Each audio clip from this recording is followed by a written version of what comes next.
Abra sua Bíblia no Salmo 27, nós vamos ler o versículo 3, o tema dessa ministração dessa noite é Preparando-se para a Guerra, parte 1, amém?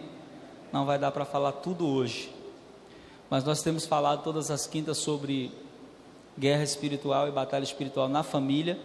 Esse é um tema que o Espírito Santo está construindo em nossos corações para nos tornar aptos para a batalha. Amém? Então eu quero que você ouça agora a fala de um homem preparado para a guerra.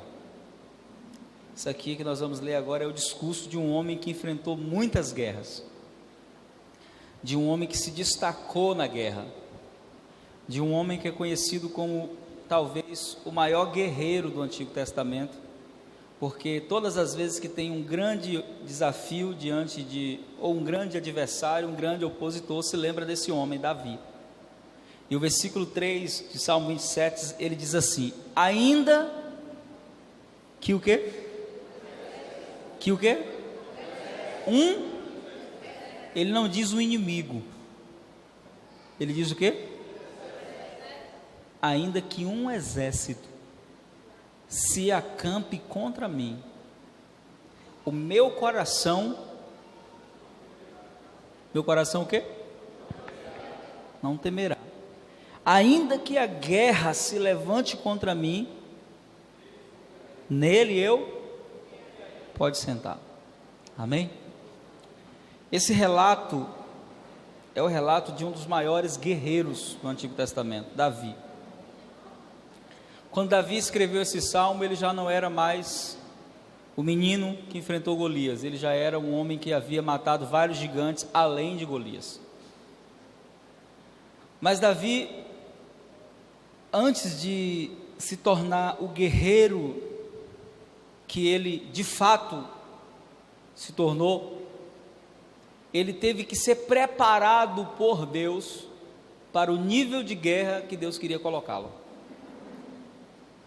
E quando eu estava hoje orando por esse culto, né, todas as quintas-feiras a gente tem jejuado pelo culto da família, eu estava orando ao Senhor e temos falado, né, a última parte que fizemos foi falando sobre as armas da nossa guerra. E nessa parte que nós falamos sobre as armas da nossa guerra, a gente aprendeu muito sobre como usar essas armas e como enfrentar. Mas se precisamos de armas, é porque devemos usá-las no momento oportuno. E eu estava orando hoje, falei: Espírito Santo, sobre o que eu vou falar? Eu queria pegar um dos temas que a gente já havia selecionado algum tempo antes, porque antes de começar eu selecionei um tema e o Espírito Santo me trouxe esse tema no coração, preparando-se para guerra. E aí eu quero ensinar um princípio para você, que eu quero que você aprenda nessa noite, amém? Deus nunca nos traz uma palavra, nunca, quando o inimigo não tem algo preparado. Como assim, pastor? Quando Deus nos traz uma palavra desse nível, é porque o inimigo está armando alguma coisa e nós precisamos saber como reagir a isso, amém? Porque Deus nunca chega depois do diabo, ele sempre chega primeiro, sempre. E quando nós falamos disso, de guerra espiritual, batalha espiritual, a nossa casa, ela é o nosso campo principal de batalha. O campo principal é a nossa casa. Você pode viajar, você pode trabalhar, mas inevitavelmente você vai ter que voltar para casa. E quando você começa a perceber isso, você vai descobrir que o lugar de treinamento principal de Deus na nossa vida é na nossa família. Em segunda instância, no nível 2, vou colocar assim, na nossa igreja. O que quer dizer isso? Que as lutas que você vai enfrentar no ministério, elas já estão na sua casa e na igreja onde você congrega. Se você entender isso, você vai entender que Deus está ali preparando para uma grande conquista. Você recebe isso? Diga assim para o seu irmão: grandes conquistas exigem um grande nível de preparo. Diga assim: por isso que a luta está grande.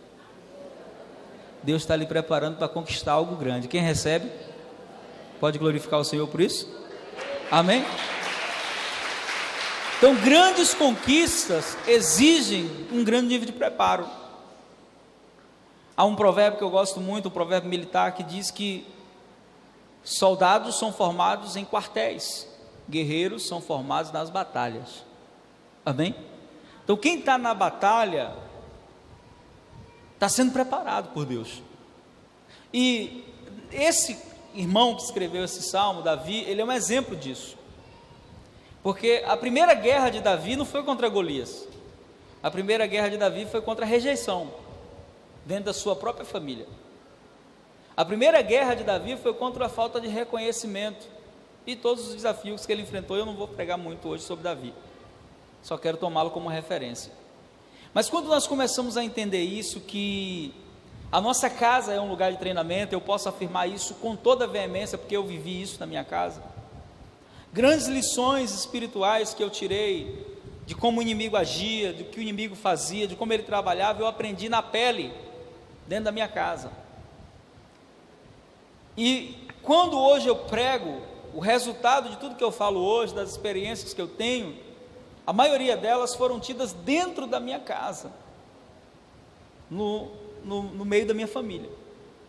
Por isso, Satanás, ele sabe que a sua casa, ela está no projeto de Deus. Quantos creem nisso? Deus não vai abrir mão disso, amém? Ela está no projeto de Deus. Por ela estar no projeto de Deus, ela é um alvo de Satanás. E aí nós vamos aprender que as lutas que enfrentamos dentro da nossa casa são apenas um treinamento. Deus não nos treina em seminários, em escolas. Quando a gente vai para esses lugares, a gente adquire informação. Mas o treinamento acontece quando nós estamos de fato na batalha.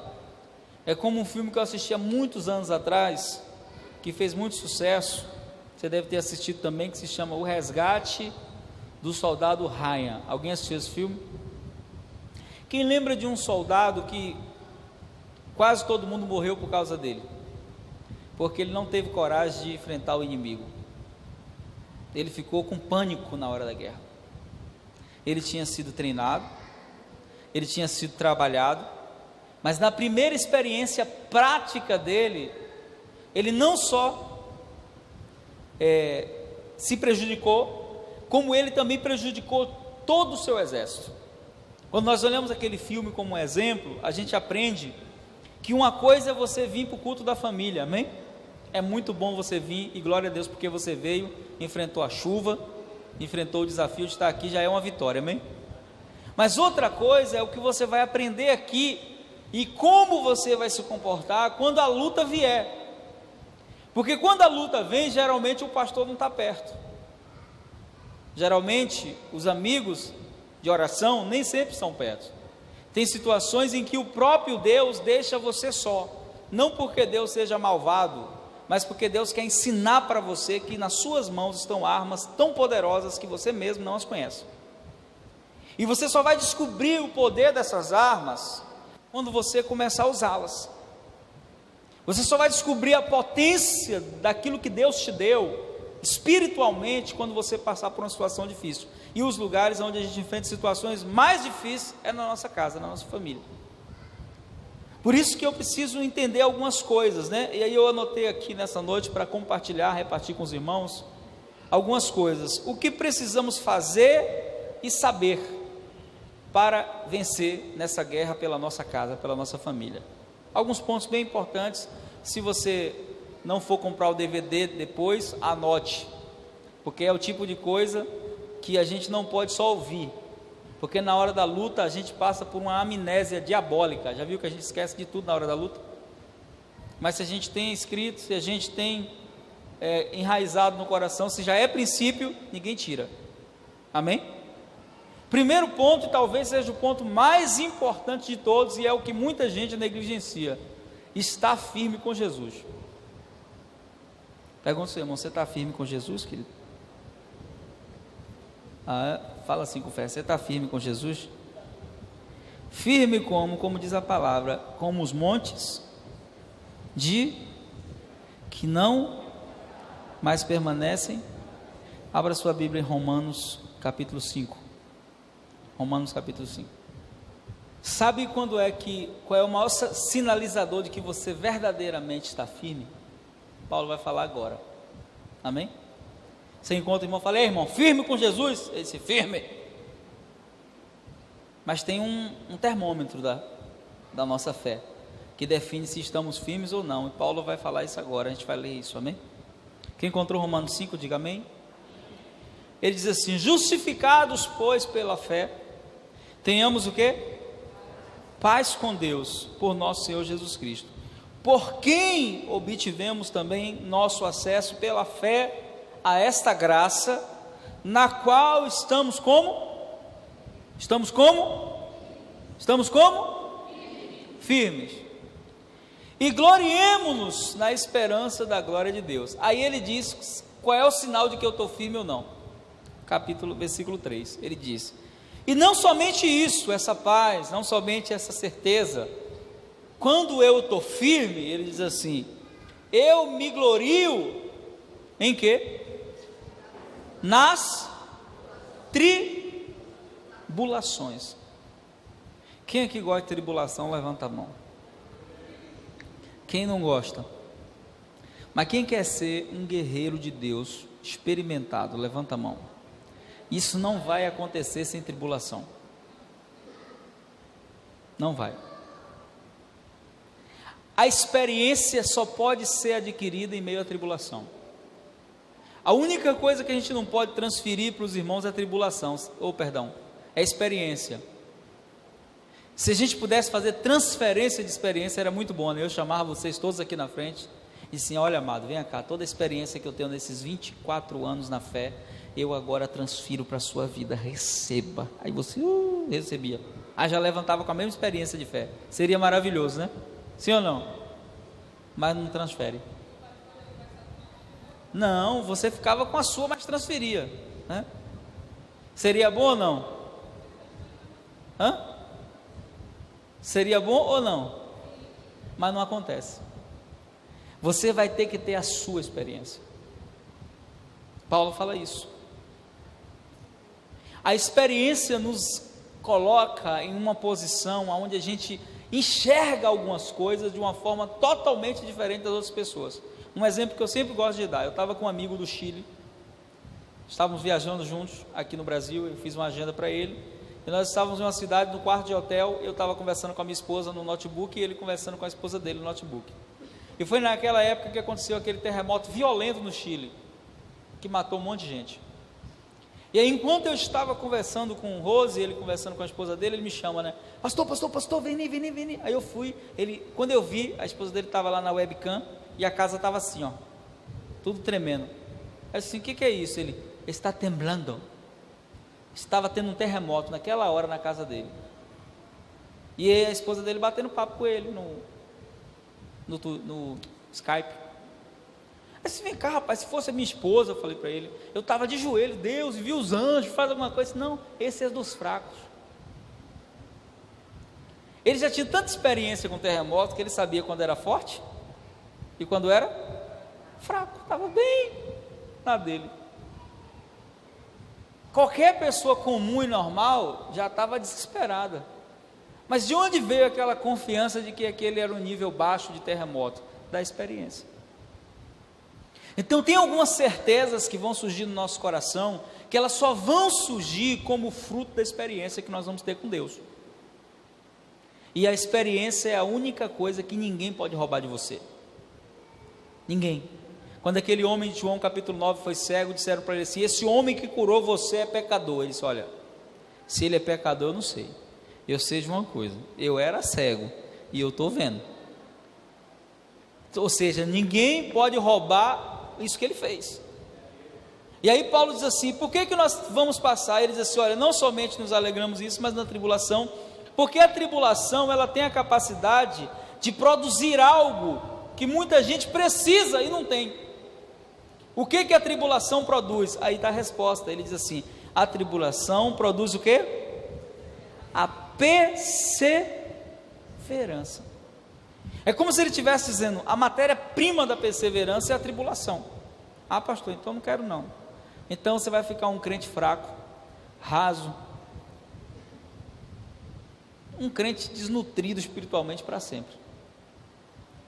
Porque quando a tribulação vem, nós descobrimos em Deus algo. Paulo fala isso em 2 Coríntios capítulo 2, ele diz assim: que quando nós passamos por tribulação, com a mesma consolação que nós fomos consolados, nós vamos consolar outras pessoas, amém?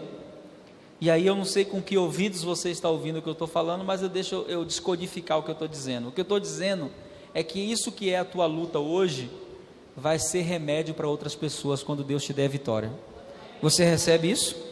O que eu estou dizendo é que aquilo que te faz chorar hoje, vai trazer esperança para outras pessoas que vão cruzar seu caminho. Aquilo que hoje te oprime, vai ser um motivo para outras pessoas acreditarem que Deus é poderoso para fazer. Amém?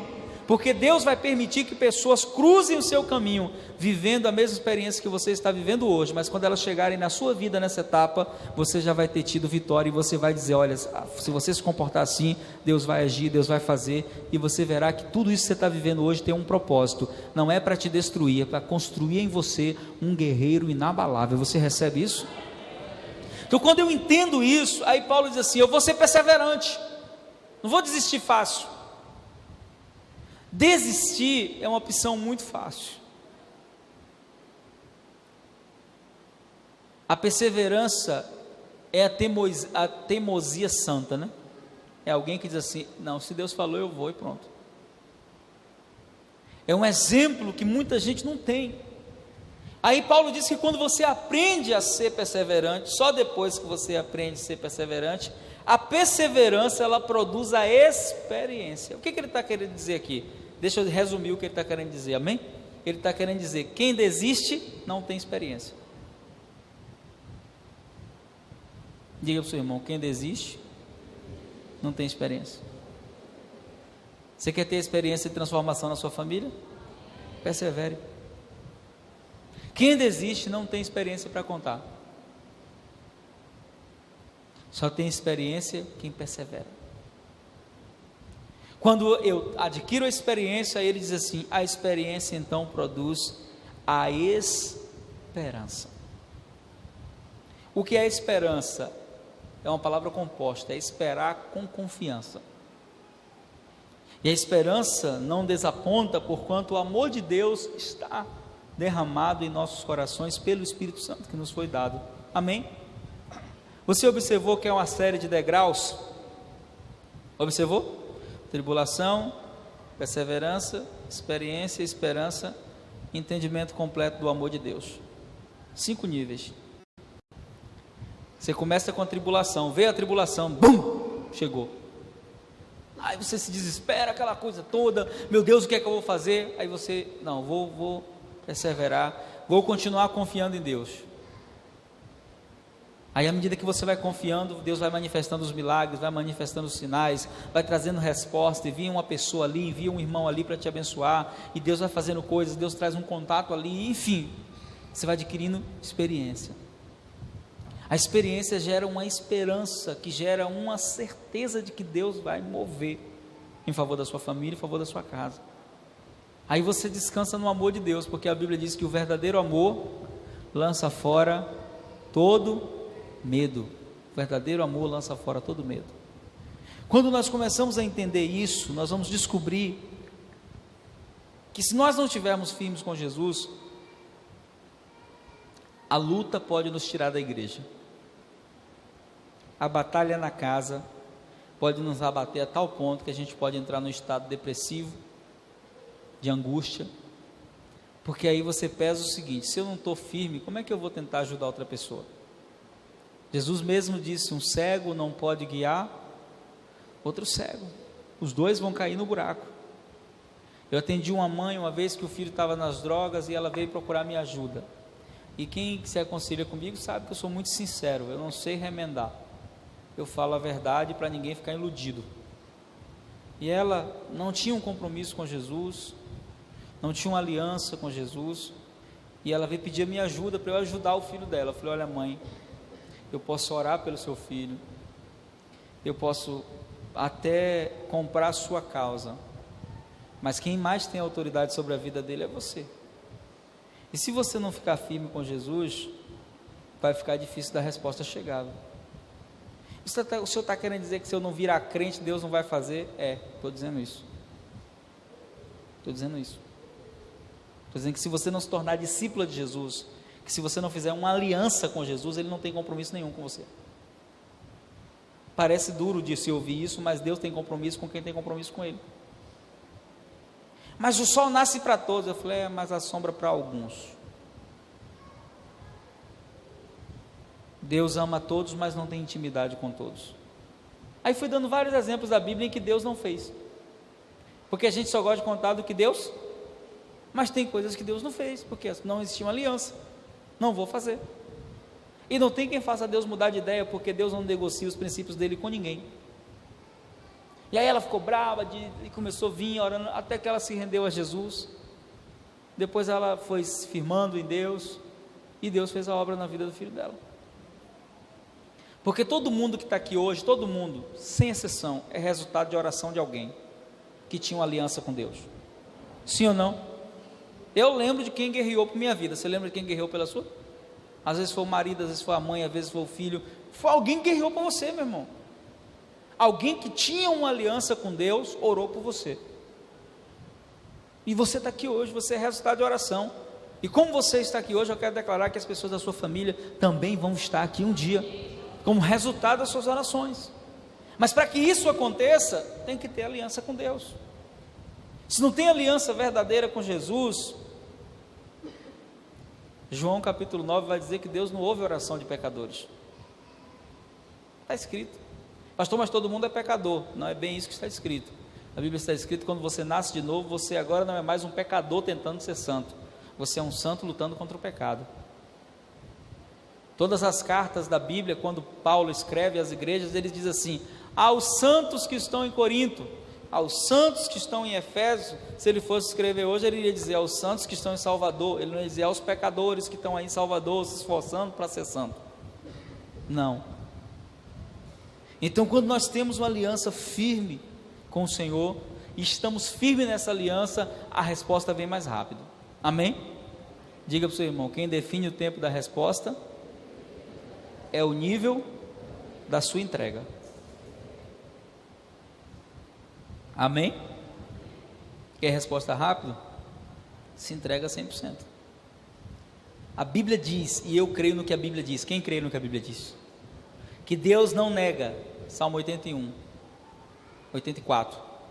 Deus não nega bem algum àqueles que Ele amam. Está escrito. Tem um amigo meu que ele diz assim, né? Ao adorador nada é negado. Quando Deus vê um coração entregue, de verdade, a resposta vem. Então, o primeiro ponto que eu preciso entender para estar preparado para a guerra, eu preciso estar firme com Jesus. Então, balança esse irmão e diga assim: firme como a rocha. Amém? Firme como a rocha. Quando eu cantava, né, na igreja Novo Convertido, né? Os que confiam no Senhor, quem lembra? São como os montes de Sião, que não se abalam, mas permanecem para sempre. Eu Novo Convertido, eu imaginava que os montes Sião, eles eram montes bem grandes. Quem imaginava assim também? Que eram os montes bem altos, por isso que eles não se abalavam. Depois, quando eu fui estudar geografia bíblica, eu descobri que não, que eles não se abalavam não é porque eles eram montes grandes, eles eram montes baixos, mas eles não se abalavam por quê? Porque era uma península de montes, eram vários montes, um colado no outro. Então, mesmo se acontecesse um terremoto, um apoiava o outro. Aí eu fui descobrir, fui entender o que Davi estava falando. Ele está dizendo: os que confiam no Senhor não andam só. Diga assim: quem confia em Deus não anda só, anda acompanhado. De quem? De pessoas que confiam no Senhor. Amém? Se você cair, o outro vai e te levanta. Mas se alguém andar só e cair, a Bíblia diz: quem o levantará?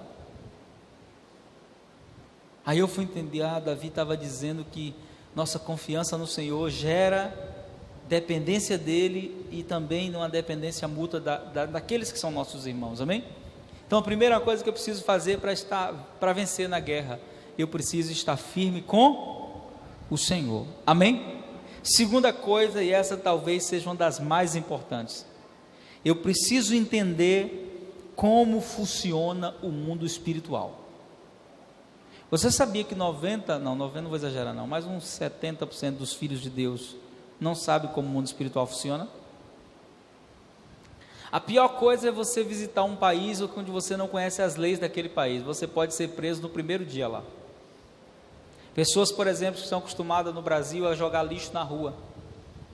Aí vai para um país de primeiro mundo. Aí compra um chocolate lá numa loja, né? Sai da loja e joga. Pode ser multado no mesmo instante, porque ele não conhece as regras daquele país, as leis. E nem adianta querer dizer, não vou pagar a multa. Corre o risco de ser preso, porque a legislação é outra. Então, o mundo espiritual, ele tem leis. Assim como existem leis físicas que são inalteráveis, por mais que você queira alterá-las, para você alterar, você vai ter que quebrar uma cadeia de funcionamento que pode prejudicar muita gente. Por exemplo, uma lei, a lei da gravidade. Tudo que sobe é inevitável, irmão.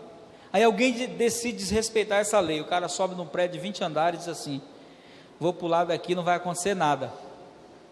Vou ficar paradinho no meio do ar. Suicídio, certo? A lei da gravidade não vai deixar de ser só por causa da loucura dele. Então existem leis no mundo espiritual que, quando elas não são compreendidas, quando você não conhece as leis, quando você não respeita essas leis, quando você desobedece essas leis, você se prejudica. A gente vai ter uma série de ministrações ainda nas quintas-feiras falando sobre as vantagens que o inimigo tem sobre nós, porque tem muita gente que acha que não tem vantagem nenhuma, e ele tem. E você sabe qual é uma delas, só adiantando um pouquinho? Uma das vantagens que o inimigo tem sobre nós é que ele conhece as leis do mundo espiritual. Satanás conhece. Quando ele não faz você pecar, trazendo tentações, ele tenta levar você a quebrar uma dessas leis. Porque quando você quebra, mesmo se Deus quiser te proteger, ele não pode. Ele não pode, não é porque ele não tem poder, ele não pode é porque ele tem caráter. E por ele ser Deus, ele não pode contrariar o seu caráter. Ele tem que permitir que você sofra as consequências, mesmo te amando. Porque se ele fizer o contrário, ele deixa de ser Deus. Você quer ver uma coisa que a gente lê de forma muito errada? Quando Paulo diz assim: mesmo se nós formos infiéis, ele permanece o quê? E a gente acha que ele permanece fiel, né? Como a gente cantou, fiel a nós. Não, ele permanece fiel ao seu caráter, não a nós. E a fidelidade que ele tem ao seu caráter e à sua justiça impede ele até de nos livrar. E como ele é um Deus que não desrespeita as leis que ele mesmo estabelece, Deus não desrespeita, irmãos. Ele não desrespeita. Ele se enquadra nessas leis quando ele quer executar algo. Um exemplo: Deus criou a terra e deu a terra aos homens. Salmo 115, versículo 16. Diz assim: os céus são céus do Senhor, mas a terra Ele deu a quem? Aos filhos dos homens. Deixa eu ver se a referência está certa, é 115, deixa eu ver se é 16 mesmo. Isso mesmo, os céus são os céus do Senhor, mas a terra Ele deu aos filhos. Aí você vai encontrar Deus dizendo no Salmo 24 algo que parece contrário. Salmo 24 ele diz assim: minha é a terra e a sua plenitude, e tudo que nela há. Espera aí, ele deu ou não deu? Deu, mas como rei soberano ainda é dele. Então, mesmo tendo dado, vou dar um exemplo bem simples. Quantos aqui tem filhos? Você criou seu filho de uma forma, certo? Aí seu filho casa. Na casa dele, ele continua sendo seu filho? Sim ou não? Sim ou não, gente? Sim. Mas na casa dele, suas regras ou as regras dele funcionam? Hã? Mas você pode chegar lá como pai e dizer assim: eu não lhe criei assim, eu não lhe ensinei desse jeito. Mãe, quem manda aqui sou eu. Você vai poder fazer o quê? Nada. A casa é dele. Mesmo se as regras deles foram contrárias as suas forem certas e as deles forem erradas, se você estiver na casa dele, você não pode alterar aquilo, a casa é dele. Deus criou, deu, beleza, o homem tem o controle. Quando o homem desrespeita e estabelece suas próprias regras, Deus não é responsável pelos resultados. Quem é responsável é os homens. Mas o homem tem um defeito, ele faz a coisa errada e coloca a culpa em quem? Ô Deus, por que o Senhor não fez nada? Você fez do seu jeito, filho. Aí um exemplo de que Deus respeita as regras que Ele cria, simples. Existem 3 mundos. Quantos mundos? Diga assim, 3 mundos. Mundo de Deus, mundo dos homens e o inferno, que foi criado por Deus, não foi o diabo que criou o inferno, para Satanás sofrer, viu? O inferno não é paraíso tropical do diabo, como muita gente pensa e vê nos filmes. Todo filme, todo livro que você vê onde o diabo reina no inferno, descarte, não é bíblico. Não, porque a irmã teve a visão e o diabo estava torturando. Esqueça, não é o inferno de Deus. O inferno que Deus criou e que está na Bíblia, Satanás também vai sofrer, não vai ficar judiando de ninguém. É o que está escrito na palavra. Qualquer inferno contrário a isso não é bíblico. Não, mas eu li no livro, não importa, pode descartar. Você escolhe ou acreditar no livro ou acreditar na Bíblia. Você prefere qual? Mas a irmã foi arrebatada, e daí? A palavra é o que importa, amém? Então toda visão de inferno que o diabo está reinando no inferno, esquece, não é bíblica. A Bíblia diz que Deus criou o inferno para Satanás e seus demônios, para sofrerem lá. Então, para você entender como as leis do mundo espiritual funcionam, é simples. Se você quiser entrar no mundo de Deus, você tem que se tornar igual a quem? A Deus. Tem que retornar a ser imagem e semelhança de... Se quiser ir para o inferno, é só ficar igual o diabo, mentiroso, rebelde, vai para o inferno. E para Deus entrar no nosso mundo, como foi que Ele teve que fazer? Ele teve que se tornar igual. Hebreus 2,14 diz que assim como os filhos, os homens, participam de carne e sangue, Jesus teve que participar das mesmas coisas. Se Jesus não participasse de carne e sangue, Ele não poderia nos salvar. Por isso, quando Paulo fala de salvação, ele diz assim: há um só mediador entre Deus e os homens, Jesus Cristo, homem.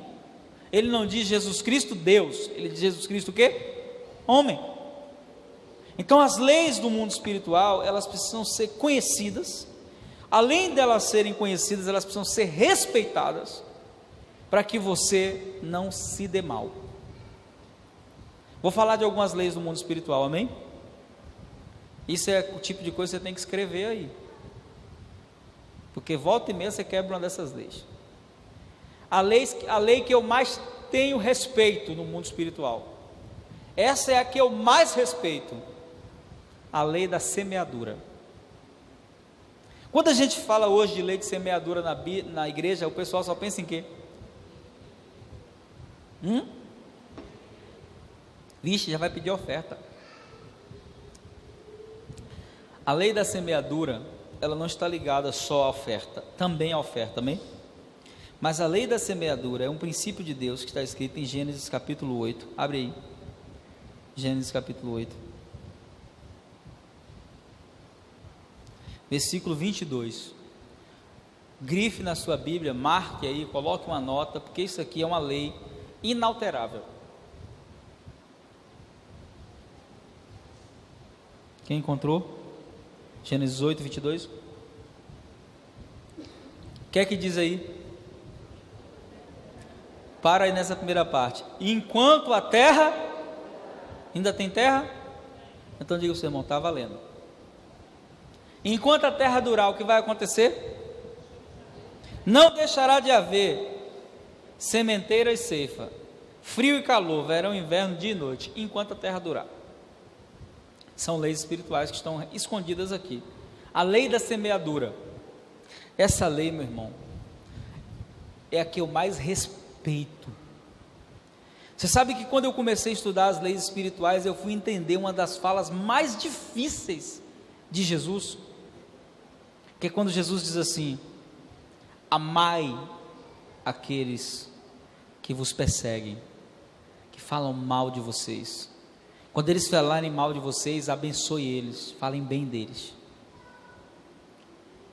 Quando nós lemos isso sem entender a lei da semeadura, a gente diz assim: poxa, a pessoa está falando mal de mim, me caluniando, levantando mal contra mim, eu ainda tenho que falar bem dela, e ainda tenho que abençoar ela. E sabe por que Jesus está falando isso? Porque existe uma lei em operação aí. Para você entender, eu vou dar um exemplo que aconteceu na situação que eu vivi. Eu fui almoçar na casa de alguns discípulos, estávamos almoçando, e a filha desses irmãos que nos convidou, ela tinha sido injustiçada na faculdade. Ela fez um trabalho de grupo junto com os amigos, e eles excluíram ela de última hora, e ela fez cerca de 80% do trabalho, porque ela não fez um negócio lá, eles excluíram, ela ficou sem nota, todo mundo passou, ela perdeu a matéria. Aí ela está virada contra os amigos. Aí quando ela está virada, ela chegou, eu fui lá almoçar, ela falou assim: ô pastor, eu posso amaldiçoar alguém? Eu disse: claro que pode. Está vendo manhã? Não falei que podia? Pastor, pode? Eu falei: claro que pode. Não deve, mas pode. Aí todo mundo ficou assim com essa cara que você está me olhando agora. Eu falei: por que você está me perguntando isso? Ela me contou. Aí disse assim: porque eu vou amaldiçoá-los com hemorródia. Maldição ruim do inferno ela queria. Aí eu disse assim: você vai fazer isso? Ela assim: vou. Eu falei que você podia fazer, não foi? Foi, o senhor falou. Eu falei: mas você está preparada para a colheita? Como assim? Aí eu fui explicar para ela a lei da semeadura. Por que Deus não deixa a gente amaldiçoar quem nos amaldiçoa? Porque senão, quem vai colher não é só a pessoa não, você vai colher junto com ela. Porque tem gente que diz: porque o outro fez, eu vou fazer e Deus vai me perdoar, porque ele é o culpado. Não existe isso no mundo espiritual. O que sai da sua boca é semente, o que sai de você é semente. Vai voltar. Vai voltar. Aí ela disse assim: como assim, pastor, preparada para a colheita? Eu falei: olha, Deus não te impede de amaldiçoar ninguém, não te impede, mas Ele também não vai te impedir de colher as consequências do que você vai fazer. Por isso, tem uma opção melhor: ao invés de você amaldiçoar, abençoa, porque eles vão colher sozinhos. Será que Deus não sabe que eles estão errados, que eles foram injustos com você?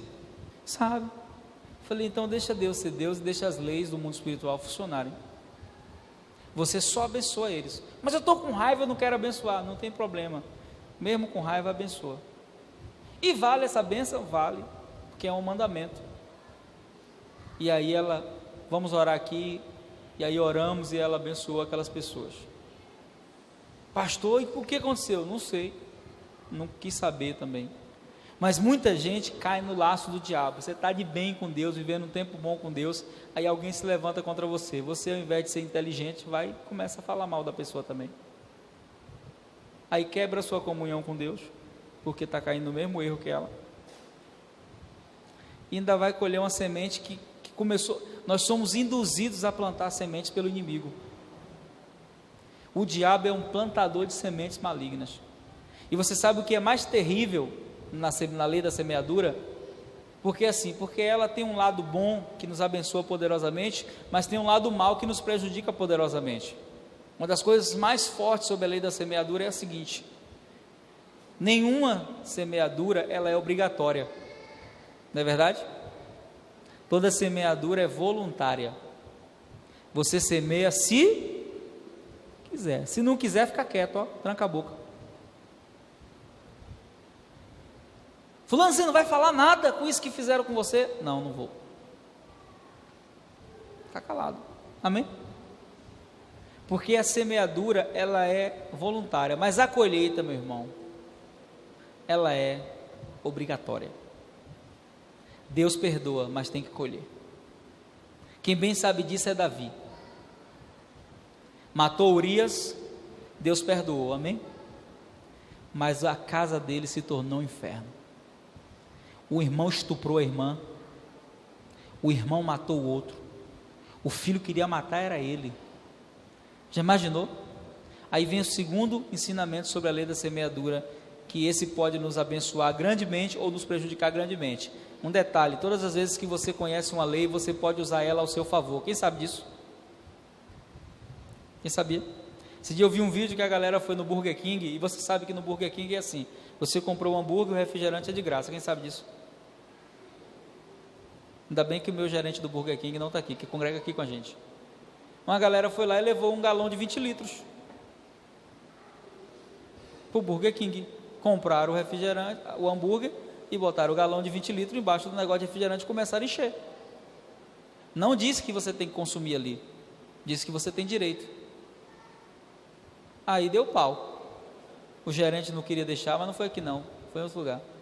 O gerente não queria deixar, não, vocês não podem fazer isso, o Código de Defesa do Consumidor nos dá direito a fazer isso. Vocês fizeram a propaganda, agora tem que cumprir o que vocês prometeram. Conheceu a lei e usou a seu? Estão errados? Não, errado é quem fez a propaganda sem saber justificar. Quando você conhece uma lei no mundo espiritual, você pode usar ela em seu favor, sabia disso? E aí muita gente não conhece as leis do mundo espiritual. Você sabe qual é um dos livros mais famosos do mundo? Se chama A Arte da Guerra. Alguém já leu? De Sun Tzu. Leia esse livro. Todo crente tem que ler esse livro. Não é um livro de crente não.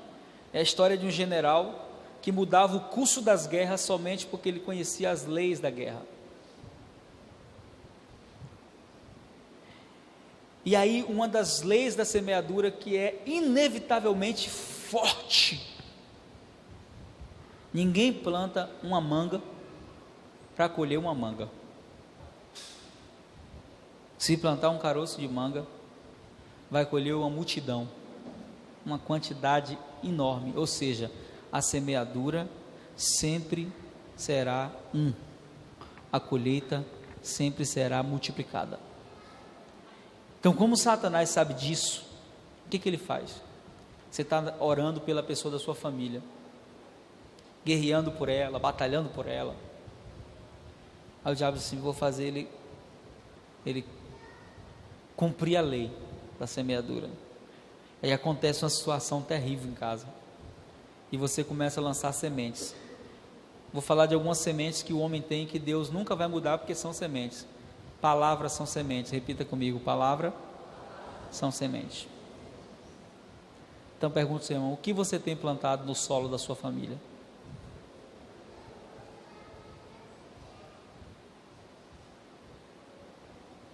O que você tem plantado no solo da sua família?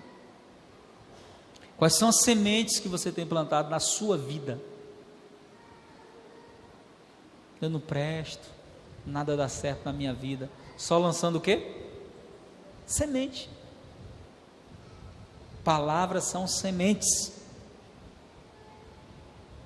E muita gente, na hora que acontece alguma situação, eu vivi uma situação com um dos meus filhos, de desapontamento muito grande no ano de 2013.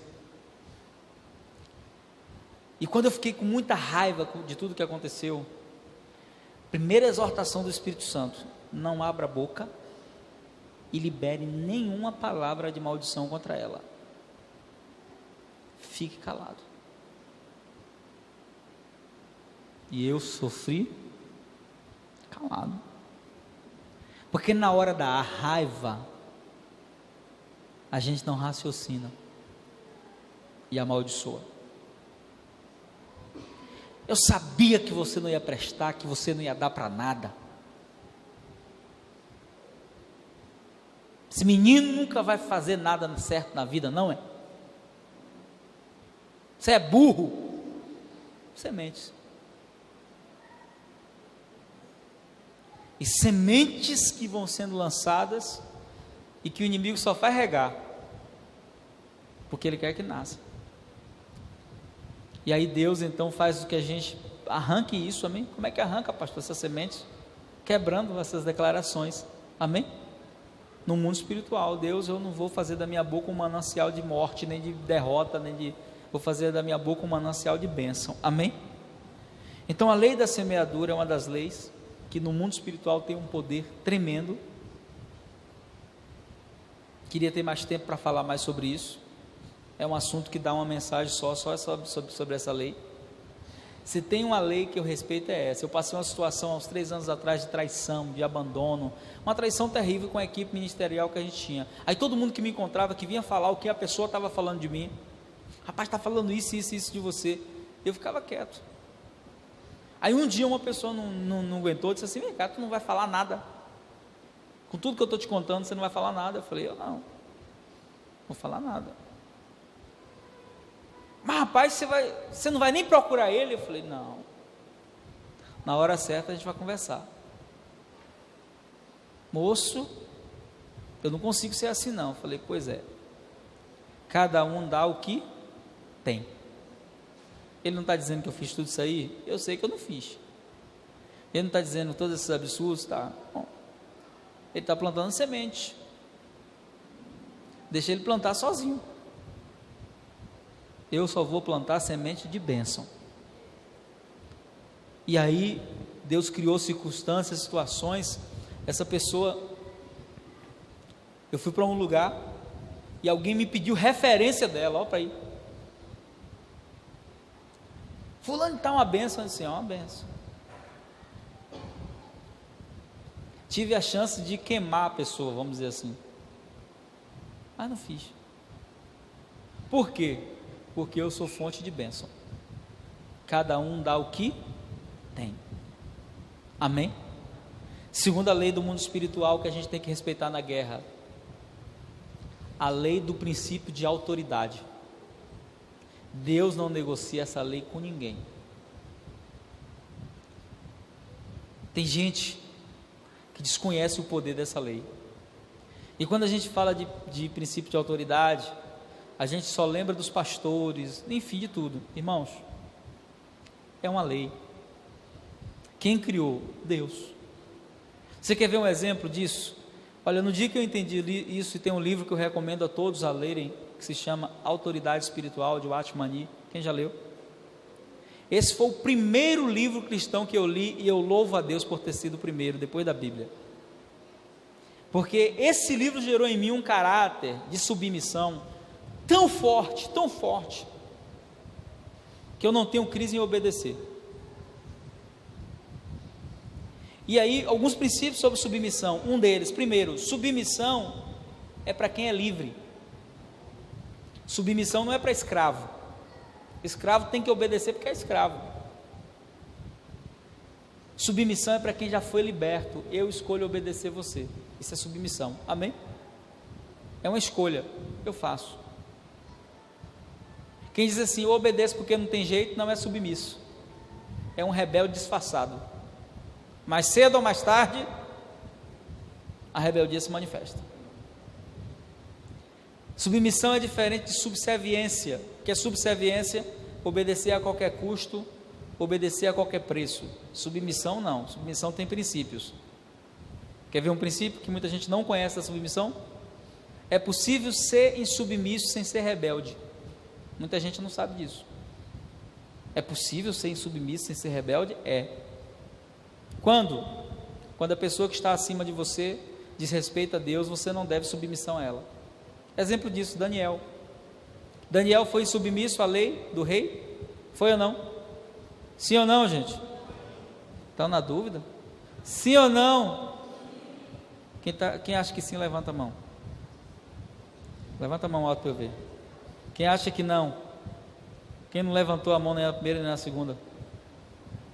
Está na dúvida? Claro que ele foi insubmisso.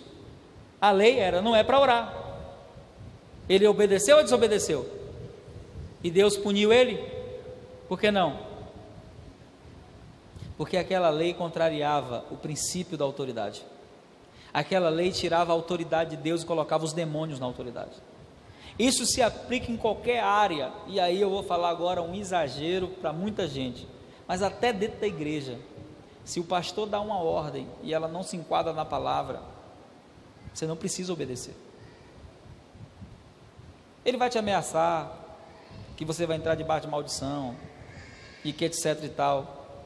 Não precisa obedecer. Se a lei contraria a palavra, você não precisa, porque o nosso compromisso é com a palavra de Deus. Amém? Por que eu estou falando isso? Porque o que mais existe hoje dentro da igreja evangélica, sabe o que é?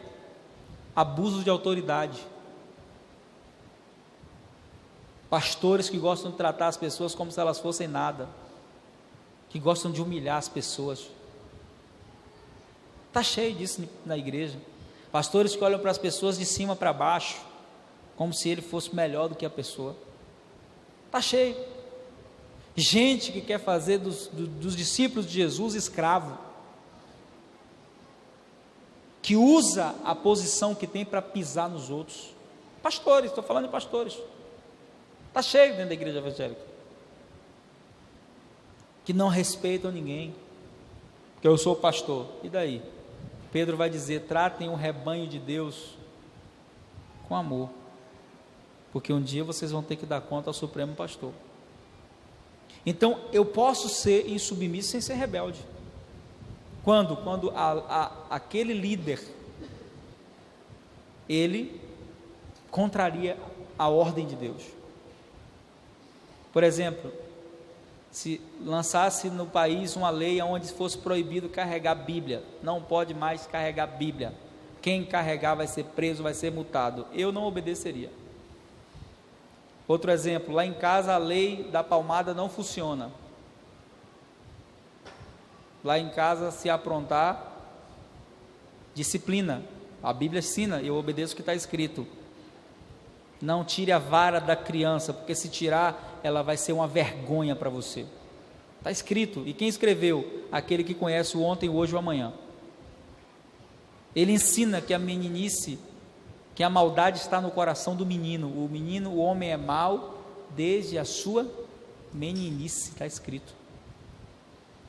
Aí diz, não, porque, né, minha esposa que é assim, ela diz assim, eu não apanhava quando era criança, porque você não merecia.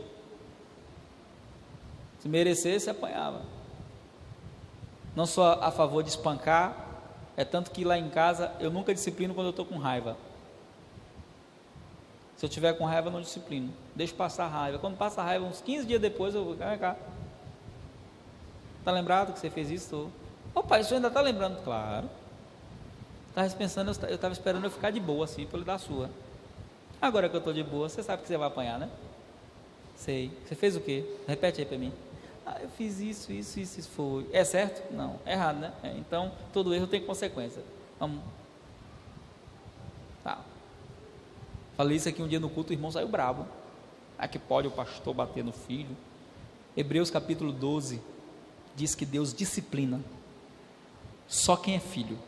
Bastardo não é disciplinado. Você é filho ou você é bastardo? Então Deus vai disciplinar quando você errar. Está escrito. Só você lê a Bíblia. Quem não lê Bíblia fica com conversinha. Mas quem lê Bíblia respeita a palavra e sabe que a palavra de Deus tem poder. Amém? Você é filho, está orando para Deus converter seus pais. Mas como Deus vai trabalhar no coração dos seus pais se você é um filho desobediente? Você não honra seus pais. Você é esposa e está orando para Deus converter seu marido, mas você é rebelde, é insubmissa. Então, quebrando leis não dá para vencer. Diga para o seu irmão isso, quebrando leis não dá para vencer. Tem que aprender a respeitar. Amém? Conhecer as leis do mundo espiritual e obedecê-las. Para a gente terminar, não vai dar para falar tudo hoje, como eu falei, a gente vai dividir em 2 partes ou 3. Estar debaixo da autoridade de Cristo é importante, amém? E estar debaixo da autoridade de pessoas que representam Ele, homens de Deus. Segundo as Crônicas 20:20 diz assim: crê no Senhor teu Deus, estareis, crê nos seus profetas e prosperareis. Eu, na minha vida espiritual, até onde eu me lembro, desde o momento que eu me converti, eu nunca caminhei sem uma referência. Eu nunca caminhei até hoje. 23, 24 anos eu faço agora na fé. Eu nunca caminhei, nunca, sem ter uma pessoa a quem prestar contas. Nunca. Nós, essa semana, fomos para Jequié. Uma vez por mês eu vou a Jequié, para ser ministrado. Eu tenho um pastor pessoal, que é meu mentor, congrego aqui na Lírio dos Vales. O pastor Rogério é meu amigo, meu irmão, mas pessoalmente, a nível pessoal, eu tenho um pastor.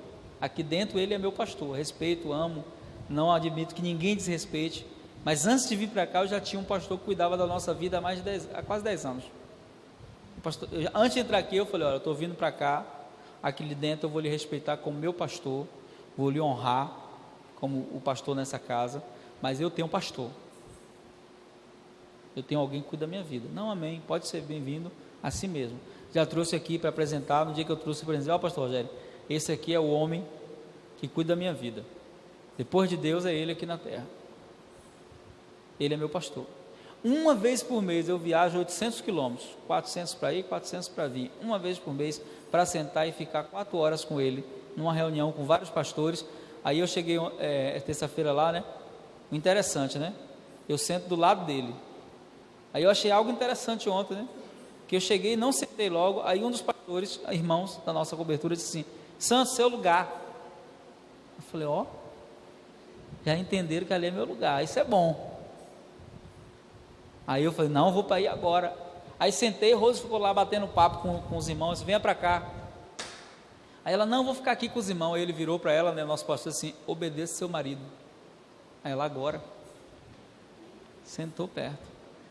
Então esse homem de Deus, Joselito Aragão, ele já veio aqui, que é o homem que eu presto contas a ele. Quando a luta aperta para o meu lado, quando a coisa aperta para o meu lado, sabe o que eu faço? Ligo para ele: pastor, está passando isso, qual é a minha decisão? Quando eu vim para Lira dos Vales, falei de toda a proposta que o pastor Rogério me fez e falei para ele: o senhor acha o quê? Eu devo ir ou não? Deus já tinha me respondido que sim, mas eu queria ouvir ele. Meu filho, o que Deus lhe disse? Foi a pergunta dele, porque ele sabe da minha maturidade. Assim: Deus disse para eu vir, pastor, então venha, que é de Deus. Pô, mas você ligou só para ouvir isso? Foi. Liguei para ter certeza de que meu pai aprovava. Quem tem filhos? Quantos gostam que o seu filho chegue para você e diga assim: pai, eu estou indo ali? Gosta? Eu não gosto.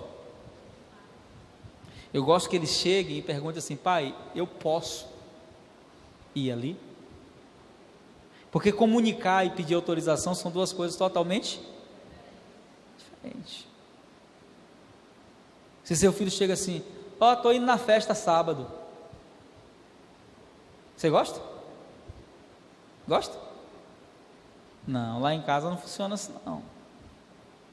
Então, quando você tem alguém, né, que cuida de você, e aí um detalhe, ele falou algo muito interessante na nossa reunião essa semana, que eu achei muito interessante.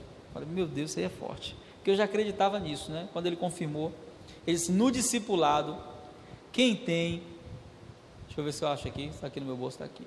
Ele falou: no discipulado, quem tem a chave da porta de saída não é o pastor, é o discípulo. Quer dizer isso, no dia que o discípulo disser assim: não quero que você cuide mais de mim, estou indo embora, ele disse: não insista, deixa aí.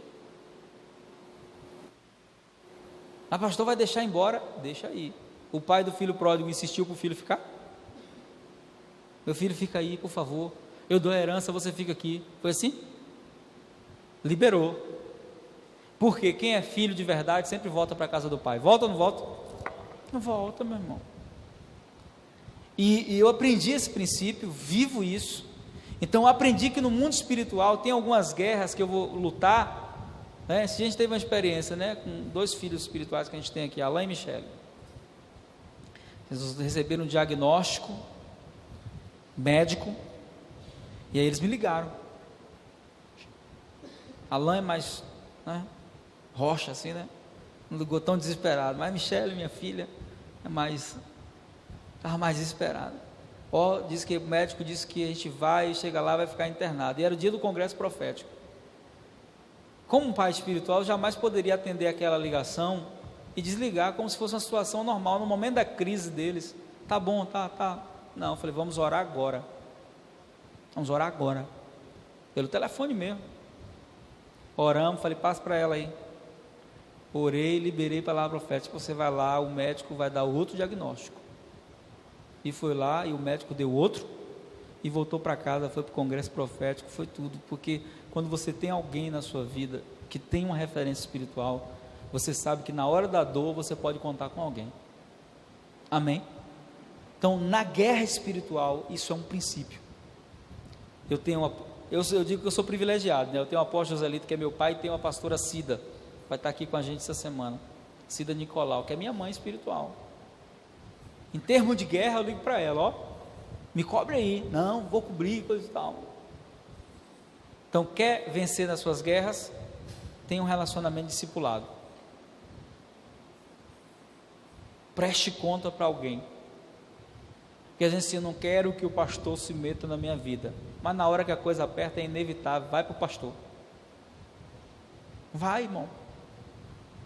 E eu gosto de cuidar de gente. A gente está com um projeto aqui, começou mês passado. Amanhã tem reunião. O culto de amanhã, uma vez por mês a gente faz aqui. E se você tem interesse, né, em ser cuidado diretamente por mim, venha para esse culto. Qual é o projeto? Gente cuidando de gente. Você quer cuidar de pessoas? Quer ser cuidado? Amanhã, uma vez por mês, toda primeira sexta-feira do mês a gente está aqui. Amanhã a gente vai estar falando sobre isso, sobre a importância de ter alguém cuidando de você. E isso vai gerar o quê? Situações. Já teve muitas decisões da minha vida que eu mudei de ideia porque eu ouvi um conselho de uma pessoa que cuidava de mim. E às vezes você está assim na sua casa, precisando de um conselho. Tem coisa que a oração não resolve, o que resolve é um conselho. Amém? Para encerrar, a gente não vai poder falar tudo hoje. Precisamos conhecer as armas do inimigo, conhecer as nossas armas. Quem entra na guerra sem saber como usar as armas que tem, pode sofrer um dano colateral. A arma que seria para ele destruir o inimigo, ele vai se destruir. Amém? Então eu quero que você guarde essa palavra no seu coração. Nós vamos orar agora. Estamos numa guerra pela nossa casa. O final dessa guerra já está traçado. Nós somos mais que vencedores, amém? Por que você está aqui aprendendo toda quinta? Para acelerar isso. Amém? Para acelerar isso. E Deus vai fazer com que você compreenda de fato o que Ele tem na sua vida. Vem aqui para frente. Quero orar pela sua família, como a gente faz toda quinta-feira.